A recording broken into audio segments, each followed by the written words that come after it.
हम सब इस अंतिम उपदेश को समझें कि प्राणी मात्र का कल्याण किसमें है। तो कहते हैं द्वय बातन को याद रख, जो चाहे कल्याण, और नारायण एक मौत के दूजे श्री भगवान। इस संसार में केवल दो बातें ही सत्य हैं, एक मृत्यु और दूसरे भगवान।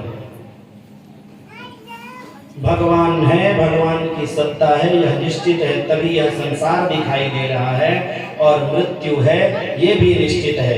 ये हम कैसे जानते हैं कि मृत्यु है? मृत्यु है ये कैसे जानते हैं?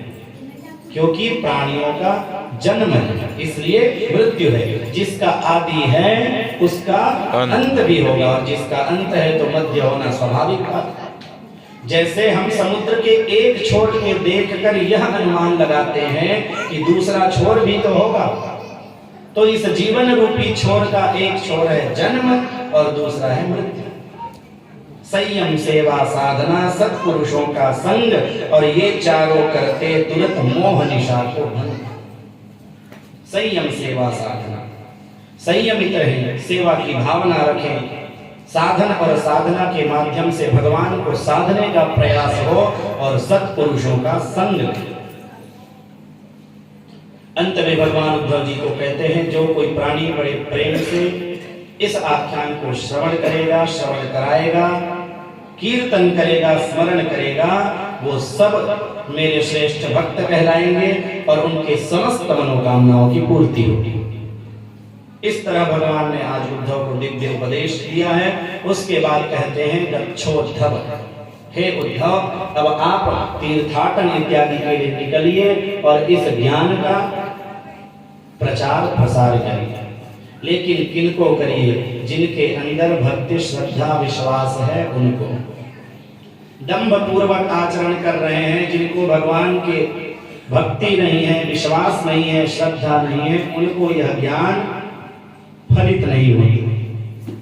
इस तरह अंतिम उपदेश दिया है। भगवान को सभी देवतागण इत्यादि ब्रह्मगण पहले से ही आके निवेदन कर चुके हैं। प्रातः काल की वेला में आपने श्रवण किया कि हे प्रभु, अब बस करिए, लीला संवरण करिए और अपने धाम को पवित्र करिए। भगवान श्री कृष्ण ने ऐसा माया फैलाया, सबको बोला कि आप सब शंखोद्धार नामक क्षेत्र में चले जाएं और वहीं जाकर पूजन पाठ इत्यादि करें। जहां सरस्वती नदी बह रही है वहां स्नान इत्यादि करें, व्रत तप करें। लेकिन भगवान की माया से मैरे नामक मधु, जिसको मदिरा कहा गया है, उसका पान आपस में यादवगण लोग किए हैं। भगवान श्री कृष्ण के वंशज किए हैं और एक दूसरे के साथ घमासान युद्ध हुआ है।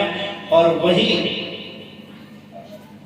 मुसलम कुलनाशनम, जो दुर्वासा ऋषि ने कहा है, जनिष्यति वो मंदा मुसलम कुलनाशनम, वही मूसल को जब उन बालकों के द्वारा घिस दिया गया था तो समुद्र के रास्ते वह वृक्ष हो गए थे। ऐरक नाम के वृक्ष हो गए हैं। जब अस्त्र शस्त्र सब खत्म हो गए तो ऐरक नाम के वृक्ष को ही एक दूसरे से मारना प्रारंभ किया, और आज सब लोग एक दूसरे में विलीन हो गए, शांत हो गए। बलराम भैया भी समुद्र के किनारे योग का आश्रय करके अपने मन को आत्मा में विलीन करते हुए भगवान में ही समाहित हो।